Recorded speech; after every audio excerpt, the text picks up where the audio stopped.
Bonjour à tous, merci de nous rejoindre en Côte d'Ivoire. L'Aïd el-Fitr est célébré ce mercredi 12 mai. La fête marque la fin du mois de Ramadan, période de jeûne, de partage et de recueillement. Hier, une déclaration relative à l'observation du croissant lunaire du Conseil supérieur des imams, des mosquées et des affaires étrangères a indiqué que le croissant lunaire avait été observé à Gonaté, à Kato, Ndotré, à Niama et au plateau d'Okui. Audience à la présidence de la République. Le chef de l'État recevait hier le président de la Banque d'investissement et de développement de la CEDEAO. La coopération entre la Côte d'Ivoire et la BIDC était à l'ordre du jour. La rencontre a également permis de faire le point du niveau d'exécution des 12 projets financés par cette banque dans notre pays. La Côte d'Ivoire coopère également avec l'Allemagne, une coopération qui débauche sur le développement de notre pays.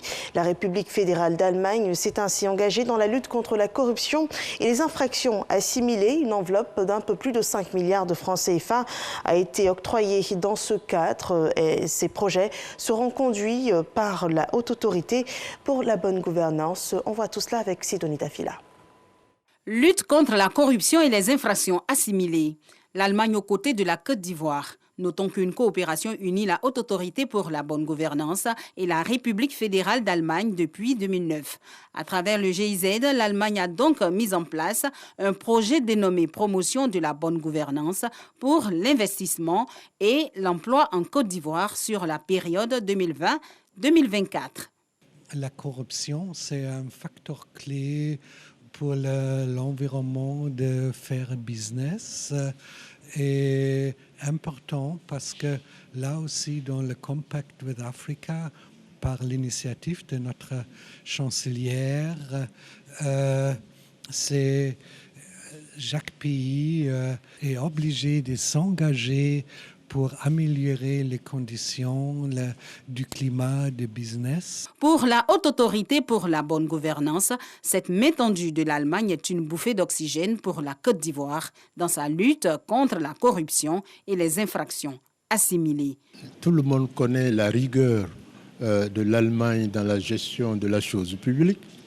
Donc, avec cette rigueur, nous souhaitons, par l'approche avec l'Allemagne, nous puissions nous-mêmes trouver une part à prendre dans cette rigueur.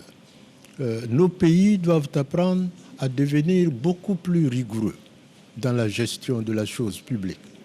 Environ 5 milliards de francs CFA seront investis par la République fédérale d'Allemagne dans les réalisations de plusieurs projets, dont la mise en place d'un système de lanceurs d'alerte anonyme, la formation sur les enquêtes financières et la mise en place d'un pôle de lutte contre la corruption dans les administrations.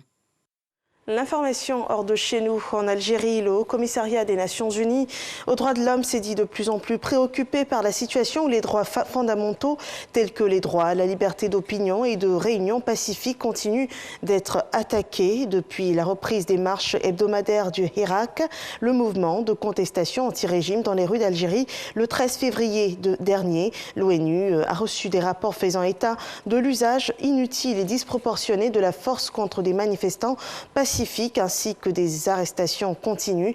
Environ 70 personnes seraient toujours détenues. Certaines d'entre elles purgent de longues peines et d'autres sont en détention provisoire. Les violences redoublent entre Israël et la Palestine. Des tirs de roquettes depuis la bande de Gaza vers Israël et des raids israéliens sur l'enclave palestinienne ont eu lieu la nuit de mardi à ce mercredi. Le Conseil de sécurité de l'ONU se réunit à huis clos en urgence pour la deuxième fois en 3 jours. La première réunion, c'était lundi. Elle s'était soldée sans aucune déclaration commune en raison de réticence des États-Unis à adopter un texte. À ce stade, des sources diplomatiques avaient affirmé que l'ONU, avec l'aide du Qatar et de l'Égypte, avait amorcé une médiation auprès des parties concernées afin d'obtenir une désescalade.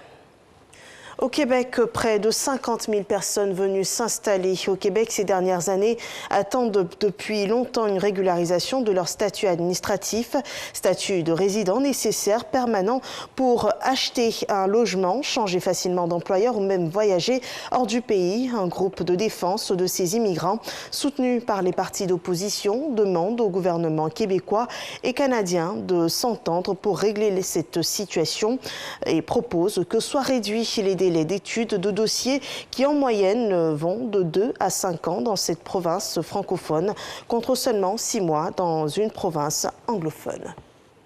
C'est la fin de ce flash. Rendez-vous à 13h pour le journal.